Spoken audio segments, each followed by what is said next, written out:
हाँ जी दोस्तों, welcome back. 13 साल की कच्ची उम्र में एक लड़की को लड़कों से बातचीत करने की बहुत ज्यादा लत थी, लेकिन वो लत उसकी जिंदगी में इस तरह से हावी पड़ती है कि उसकी तो हत्या ही कर दी जाती है, लेकिन 2 छोटे छोटे मासूम बच्चे भी अनाथ हो जाते हैं।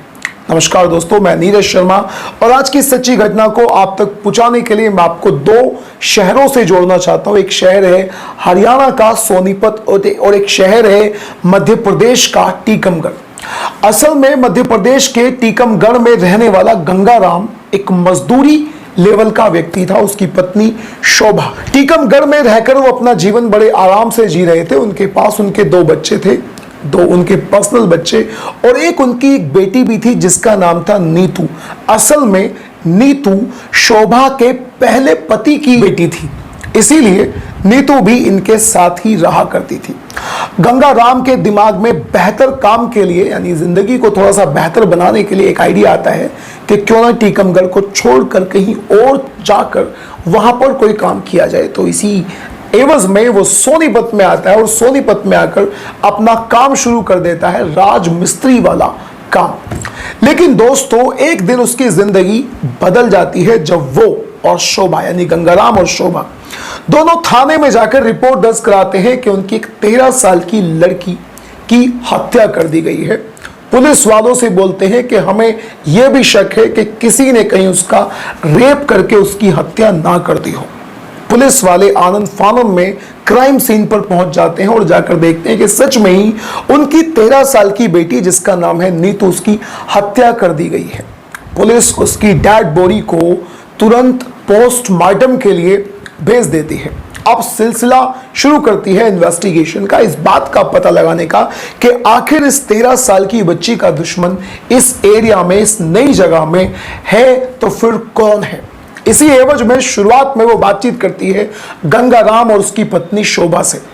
तो गंगाराम उससे बताता है, पुलिस से बताता है कि जो नीतू है उसने उनसे कुछ किताबें लाने के लिए बोला था और मैंने यानी गंगाराम बोलता है कि मैंने अपनी बेटी से बोल दिया कि बेटा अभी मेरे पास खुले पैसे नहीं है, अब मैं काम पर चला जाता हूं और शाम को आकर तुम्हें पैसे दे दूंगा, ये यानी किताबें दिला दूंगा। ये कहानी तो थी गंगाराम की। शोभा से बातचीत करी जाती है तो शोभा जो अपना बयान देती है वो थोड़ा सा गंगाराम के बयान से पलटा हुआ था, लेकिन शोभा का रो रो कर बुरा हाल था। वो हर बात एक ही बात बोल रही थी, हर बार एक ही बात उसके दिमाग से जुबान से निकल रही थी और वो बात थी कि मैंने अपनी बेटी को बस 1 घंटे के लिए छोड़ा और 1 घंटे में ही उसकी हत्या कर दी गई। अब पुलिस इन्वेस्टिगेशन अपनी तरफ से पूरी तरह से कर रही थी। पुलिस ने फैसला लिया कि गंगाराम से और शोभा से दोनों से अलग अलग बातचीत करी जाए। जब गंगाराम और शोभा दोनों से अलग अलग बातचीत की जाती है तो उसके बाद गंगाराम के बयान बिल्कुल अलग थे और शोभा के बयान बिल्कुल अलग थे। दोनों बाद में जब उन दोनों को साथ लेकर बिठाकर बातचीत की जाती है फिर भी उनकी बातें आपस में एक दूसरे की बातों से मैच नहीं होती, क्योंकि असल में वो बातें बना रहे थे, वो पुलिस को बरगला रहे थे, झूठ बोल रहे थे। उसके बाद गंगाराम और शोभा दोनों टूट जाते हैं और टूट कर वो इस बात को एडमिट कर लेते हैं कि उन्होंने ही अपनी 13 साल की नीतू की हत्या करी है। लेकिन सवाल यह उठता है कि आखिर उन्होंने अपनी 13 साल की बेटी को मारा तो फिर क्यों मारा, जिसके जवाब में गंगाराम बताता है कि वो 13 साल की जो उनकी बेटी थी असल में वो लड़कों से बातचीत करने की बहुत ज्यादा आदी थी। वो लड़कों से बातचीत किया करती थी, फोन पर बातचीत किया करती थी और जब भी कभी गंगाराम उसे मना किया करता था तो वो उसकी बात को नहीं सुना करती थी।